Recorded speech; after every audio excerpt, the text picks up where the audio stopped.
Baik, Assalamualaikum warahmatullahi wabarakatuh. Saya Alfida Nurjana dari kelas manajemen 5A pagi dengan NIM 180301020. Di sini saya akan mempresentasikan mengenai refleksi penganggaran. Jadi, ada beberapa bab yang akan saya presentasikan pada kali ini. Yang pertama ada di bab 2, yakni anggaran penjualan.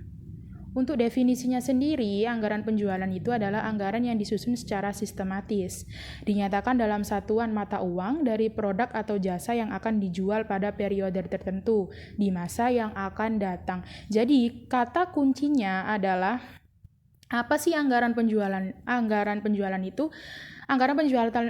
itu dinyatakan dalam satuan mata uang yang disusun secara sistematis untuk periode tertentu di masa yang akan datang. Lalu kemudian, apa sih fungsinya? Jadi anggaran penjualan itu memberikan informasi tentang perkiraan jumlah barang jadi yang akan dijual oleh perusahaan dan harga jual yang diharapkan diperoleh untuk periode anggaran mendatang. Kemudian untuk manfaatnya sendiri ada 4, teman-teman. Yang pertama ada mengurangi ketidakpastian.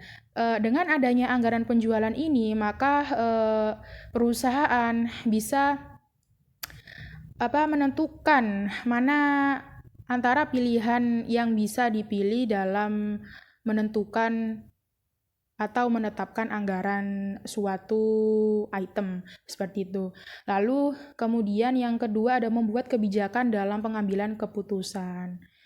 Dengan adanya anggaran penjualan ini biasanya para stakeholder atau manajer itu lebih cepat dalam mengambil keputusan karena sudah ada patokan atau pedoman untuk menetapkan sebuah anggaran. Yang ketiga ada pengendalian. Dan yang keempat ada menentukan laba. Karena sudah mengetahui anggaran yang sudah ditetapkan, maka perusahaan bisa menentukan tingkat laba yang diperoleh. Lalu yang terakhir ada faktornya. Jadi untuk anggaran penjualan ini dipengaruhi oleh 2 faktor. Bisa dari internal perusahaannya dan bisa dari eksternal perusahaannya. Untuk internalnya itu biasanya dari data penjualan tahun lalu, kemudian anggaran penjualan tahun lalu, terus target pasar, kapasitas produktif, tenaga kerja, dan juga modal. Untuk faktor eksternalnya ada keadaan pesaing, lalu kemudian tingkat pertumbuhan produk dan keadaan lingkungan sekitar seperti politik, sosial budaya, lalu pertahanan dan juga keamanan. Jadi untuk eksternalnya sih lebih kepada lingkungan ya.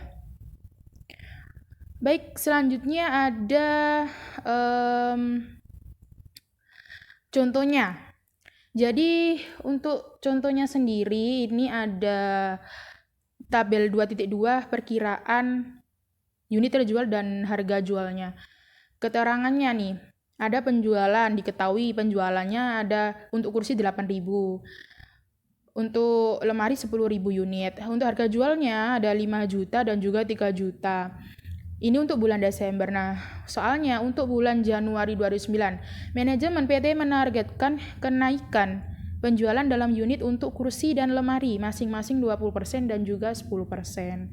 Harga jual per unit untuk bulan Januari 2009 sama dengan harga jual di bulan Desember 2008. Buatlah susunan anggaran penjualan PT FJI untuk bulan Januari di 2019.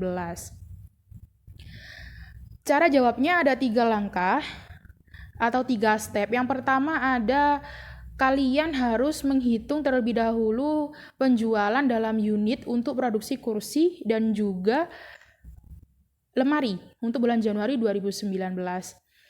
Untuk menghitung penjualan di bulan Januari ini, kalian bisa menggunakan rumus penjualan Desember nanti akan dikalikan dengan 1 ditambah pertumbuhan penjualan di bulan Januari. Karena tadi sudah diketahui, misalnya nih kita masukkan kursi. Tadi di bulan Desember sudah diketahui bahwasanya penjualannya adalah 8.000 unit. Langsung saja dikalikan dengan 1 ditambah 20%. 20% dari mana sih? Nah, 20% tadi itu dari soalnya. Pertumbuhan penjualan di bulan Januari tadi untuk kursi adalah 20%. Jadi ketemu 9.600 unit. Begitu juga dengan lemari. Lalu kemudian di langkah yang kedua ada hitung penjualan untuk seluruh produk dengan mengalihkan penjualan dalam unit dengan harga jualnya. Misalnya penjualan kursi. Langsung saja dimasukkan ke rumus. Tadi kan sudah diketahui bahwasanya penjualan di bulan Januari sebanyak 9.600 unit. Lalu dikalikan dengan 5 juta. 5 juta tadi sudah diketahui di soal. Coba dibaca lagi ya soalnya ya. Lalu ketemu seharga 48 miliar. Nah, begitu juga dengan penjualan lemari. Tinggal dimasukkan aja ke dalam rumus. Langsung ke langkah yang ketiga, yaitu susutlah anggaran penjualan bulan Januari 2009 dengan memasukkan angka-angka yang telah diperoleh sebelumnya, yaitu PT FJI anggaran penjualan untuk bulan yang berakhir pada Januari 2019 nih.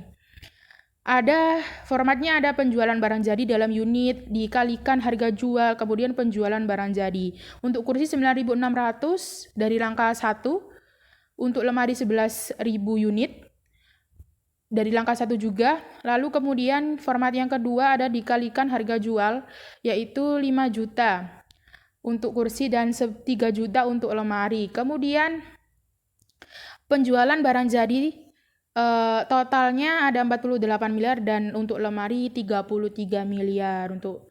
Maksud saya untuk kursi 48 miliar, lemari 33 miliar. Jadi totalnya semua 48 miliar ditambah dengan 33 miliar, 81 miliar. Oke, selanjutnya ada apa ini? Anggaran produksi di bab ketiga.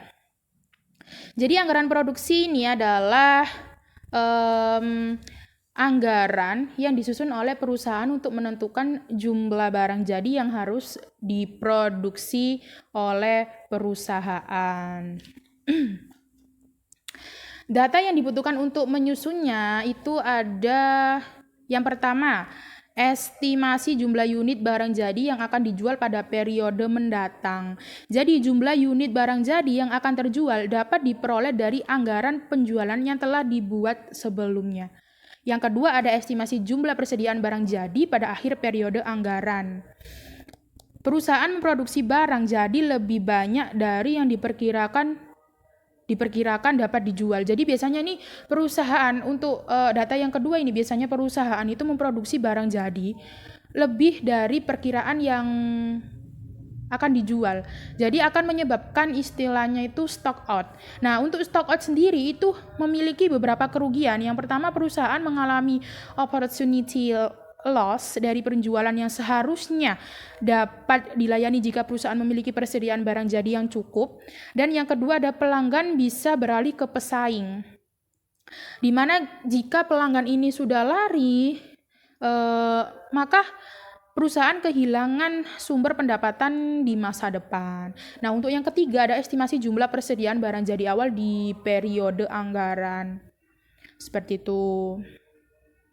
Nah, untuk formatnya seperti ini teman-teman. Bisa dicek di bukunya masing-masing ya, di halaman 35. Nah, untuk anggaran produksi. Anggaran untuk produksi di periode lebih dari 1 bulan, itu ada 2 hal penting yang perlu diperhatikan. Yang pertama ada persediaan akhir barang jadi di suatu bulan akan menjadi persediaan awal barang jadi bulan berikutnya. Misalnya nih, di bulan Agustus, persediaan barang jadi akhirnya, barang jadi akhir itu sebesar 2.700. Maka persediaan awal di bulan berikutnya sama dengan 2.700. Jadi untuk persediaan akhir barang jadi di suatu bulan itu menjadi persediaan awal barang jadi di bulan berikutnya. Nah, yang kedua ada persediaan akhir barang jadi di bulan terakhir dalam satu periode akan menjadi persediaan akhir barang jadi untuk anggaran produksi periode tersebut. Oke, lanjut di bab 4. Untuk bab 3 tadi contohnya bisa dilihat di bukunya masing-masing karena sudah sudah jelas semuanya di buku. Lalu kemudian yang keempat ada anggaran biaya produksi. Nah, anggaran biaya produksi. Anggaran biaya produksi adalah anggaran yang disusun untuk mengetahui biaya produksi yang akan dilakukan perusahaan dalam rangka memproduksi barang jadi. Nah, untuk anggaran biaya produksi sendiri itu disusun setelah anggaran produksi. Ada 3 sub anggarannya sendiri. Yang pertama ada anggaran bahan baku, yang kedua anggaran tenaga kerja langsung, dan yang ketiga anggaran biaya overhead produksi maksud saya. Saya akan jelaskan di slide berikutnya. Nah, yang pertama ada anggaran bahan baku. Anggaran bahan baku itu setelah menentukan jumlah produksi barang jadi, perusahaan harus menghitung jumlah sekaligus biaya bahan baku yang diperlukan untuk menunjang kegiatan. Lalu kemudian anggaran bahan baku itu ada 2. Yang pertama ada anggaran pemakaian bahan baku dan juga anggaran pembelian bahan baku. Nah, bedanya itu cuma untuk anggaran pemakaian itu jumlah dan nilai dari bahan-bahan baku itu yang diperlukan dalam satu periode anggaran. Kemudian untuk pembelian maka yang untuk menentukan jumlah bahan baku yang akan dibeli dan harga tentunya. Karena pembelian maka kita bicara tentang harga. Oke. Yang kedua, anggaran tenaga kerja langsung. Nah, tenaga kerja ini dibagi menjadi 2, ada yang langsung, ada yang tidak langsung. Apa sih tenaga kerja langsung dan tenaga kerja langsung dan juga tenaga kerja tidak langsung. Untuk tenaga kerja langsung itu karyawan yang langsung terlibat dalam kegiatan produksi. Sedangkan tidak langsung itu karyawan yang tidak secara langsung terlibat dalam kegiatan produksi. Nah, informasi yang diperlukan dalam menyusun anggaran adalah kegiatan-kegiatan yang dilakukan untuk memproduksi barang atau jasa. Misalnya, pemotongan bahan baku, pencucian bahan baku, dan pengemasan barang jadi. Lalu kemudian yang kedua ada jumlah barang jadi yang direncanakan untuk diproduksi. Dan yang ketiga jumlah standar penggunaan jam tenaga kerja langsung. Maksudnya apa sih? Jam tenaga kerja langsung yang diperlukan untuk memproduksi 1 unit barang. Yang keempat ada perkiraan upah TKL per jam. Seperti itu. Yang ketiga ada anggaran biaya overhead produksi. Yang ketiga, 3 komponen biaya produksi. Biaya overhead produksi. Yang pertama ada biaya bahan baku langsung, yang kedua biaya tenaga kerja langsung, dan yang ketiga biaya overhead produksi. Untuk biaya overhead produksi itu dibagi menjadi 3. Yang pertama ada biaya variabel, yang kedua ada biaya tetap, yang ketiga ada biaya semi variabel atau semi variable cost. Untuk yang pertama, apa sih biaya variabel atau variable cost? Jadi untuk variabel sendiri itu adalah jumlah atau nilai keseluruhannya itu bisa berubah-ubah seiring meningkatnya volume penjualan. Semakin tinggi atau semakin banyak produk atau jasa yang diproduksi, maka biaya variabel akan ikut naik atau ikut bertambah, berubah. Lalu kemudian yang kedua ada biaya tetap atau fixed cost. Namanya tetap. Maka ketika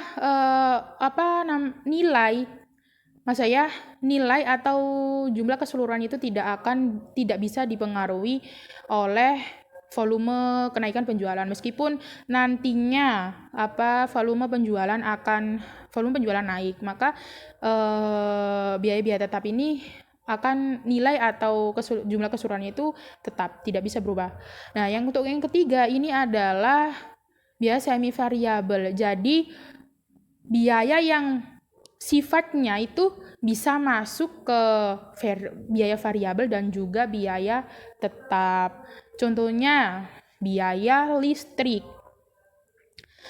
Yang ketiga ada hal-hal yang perlu diperhatikan dalam menyusun anggaran biaya. Yang pertama ada jumlah produksi barang jadi yang direncanakan untuk diproduksi dalam satu periode anggaran.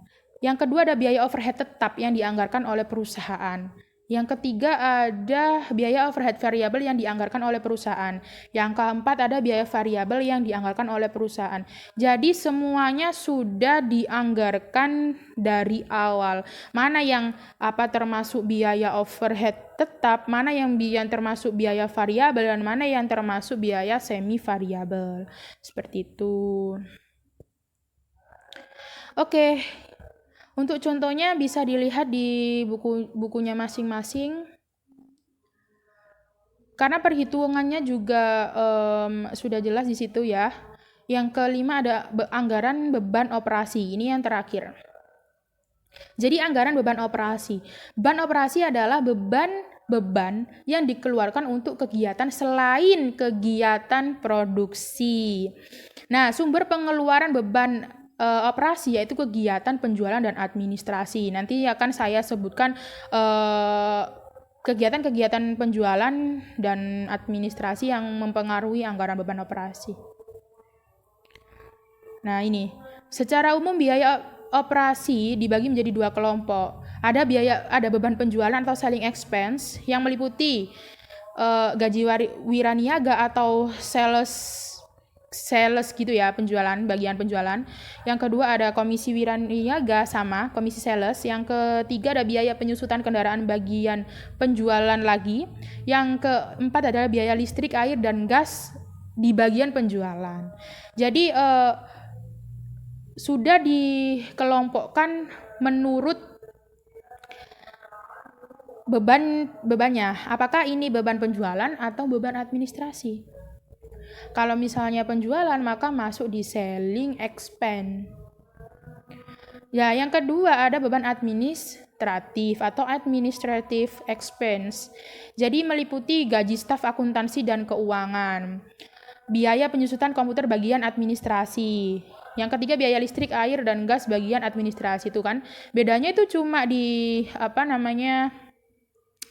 ini termasuk penjualan atau administrasi. Kalau administrasi itu kan biasanya tentang berkas-berkas gitu kan. Tuh ada gaji staf akuntansi, keuangan, dan penyusutan komputer di bagian akuntansi. Biasanya alat-alat yang dibutuhkan oleh staf-staf administrasi. Seperti itu. Nah, untuk sifat beban operasional itu dibagi menjadi 3. Ada bersifat tetap, bersifat variabel, bersifat semi variabel. Sebelumnya sudah saya jelaskan.